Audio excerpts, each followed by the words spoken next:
Hello, my friends. Today I'm going to be doing a cloud pour with a very limited palette. So that should be kind of interesting. But first I have an announcement to make. Many of you may know that next weekend is my 70th birthday. And in celebration of that, I want to do something for you. So for 7 days, from November 12th to November 18th, everything on my website will have free shipping. Now, I can't set it up to do free shipping, but I will have you pay what it asks for and then refund you the shipping charges. Now, all of my fluid art paintings I have already put on sale at half price indefinitely, so it's a chance to really save some money if you're interested. Now, I have to limit this to the US only. However, I do offer to split the shipping cost to anyone outside of the United States. If you're interested in that, just email me at chrissypaints@yahoo.com. And for anyone who does take advantage of this offer, I'm going to put your names in a drawing and give away this little rose painting, which was one of my Flower of the Month paintings. And at the end of the week, I will randomly choose a name and send that to you as well. So thank you for listening to my announcement here. And now let me mix up some paints and get to today's pour. Okay, there we go. I've got a 12 by 12 inch deep canvas here. My palette is limited, as I said, to my cloud mix, which I mixed up a couple months ago, and I find it's still good after that length of time. I'll put the details for the cloud mix recipe down below, as always. And then I'm using Creative Inspirations Payne's Gray and Prism Pour a Sparkling Aqua, which is lovely. And I've simply mixed this 2 parts Floetrol, 1 part paint. This was also 2 parts Floetrol, 1 part paint and water to meet this consistency, which is about half a part.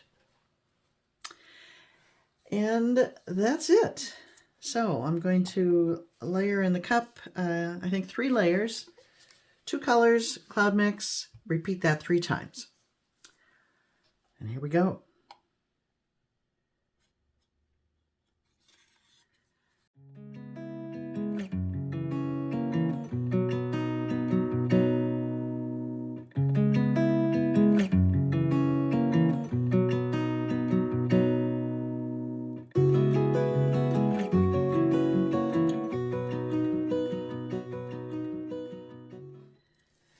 Already interesting in the cup there.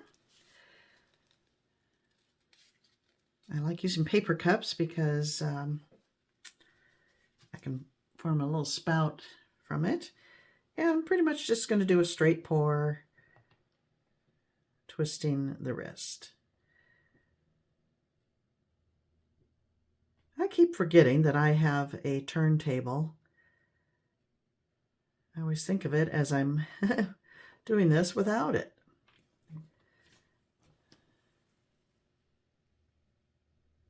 My dear YouTube friend Jean gifted me with that a while back, and I do use it, but not enough. I'm not into spinning. I have to admit that. There's reasons behind that. I don't want to, you know, discourage anyone from doing it. It's just not for me.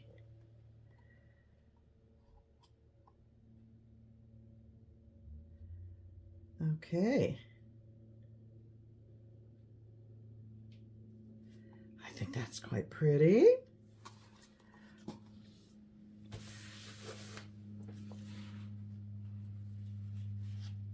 Look, I think that's so interesting, that effect right there.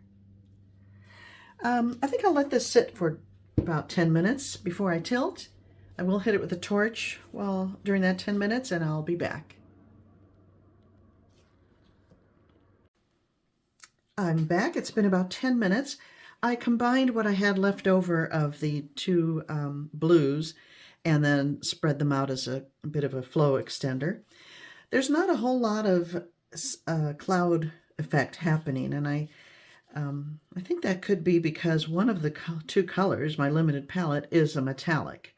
And I have not found the Prism Pour paints to react all that much in a cloud effect, although I'm happy with what I'm seeing. I think it's interesting. There's good contrast between light and dark, and let's move it around and see what we get.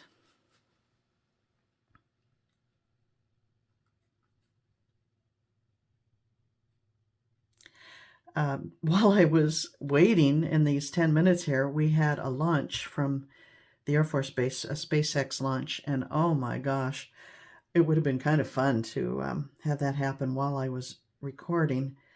It's such an amazing experience. It's loud, and the windows and doors rattle and shake, and then it was followed this time by a sonic boom, which just sounds like a bomb exploding. I mean, it's not a great thing, but you know that it's coming.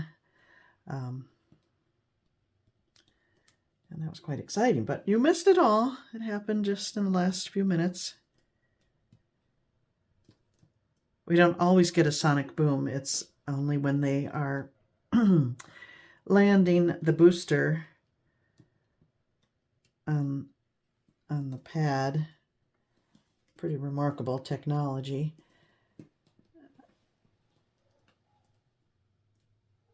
And I don't know, sometimes it lands in the ocean and sometimes it lands on land, and only one of them, I think, causes the sonic boom, and I don't know which one.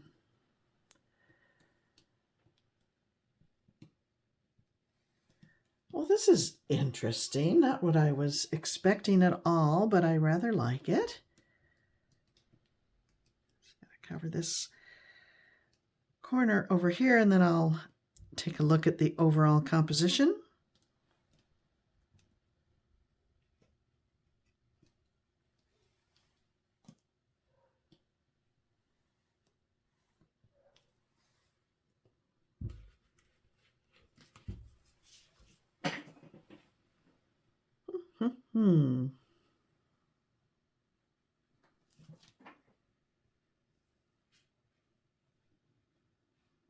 Yes, I rather like it.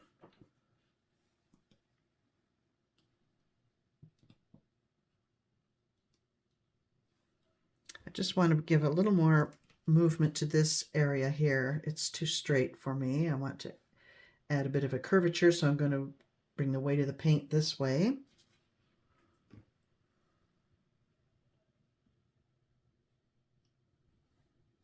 And now tilt over there. I'll turn it towards you. Hopefully it'll do what I want. There we go. Of course, I'm bringing it back and it's straightening out again, but I had to dump off some of that paint as well. But it changed it up somewhat.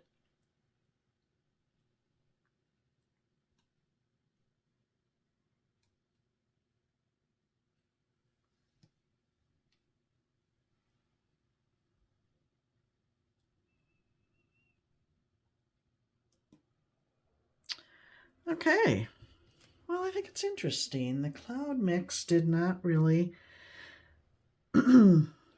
work that well, but as I think I explained why. But it could develop a little more over time. And I'm seeing kind of a figure, something here, that so I may be able to embellish this in some way when it's dry and make a more interesting piece out of it. But I rather like it as is as well. Let me bring you in for a closer look and wind this video up.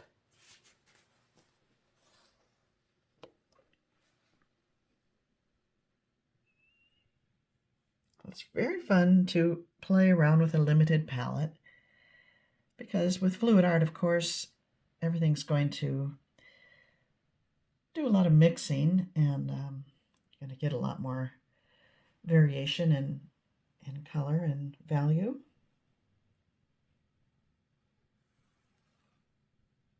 And when this dries, it should have a nice shimmer because of the Prism Pour Ultra Metallics.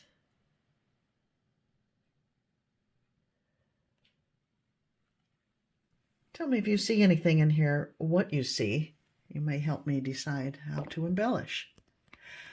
Okay, my friends, thank you for watching, and I'll see you next Friday for a Pouring from Coast to Coast collaboration. I hope to see you there.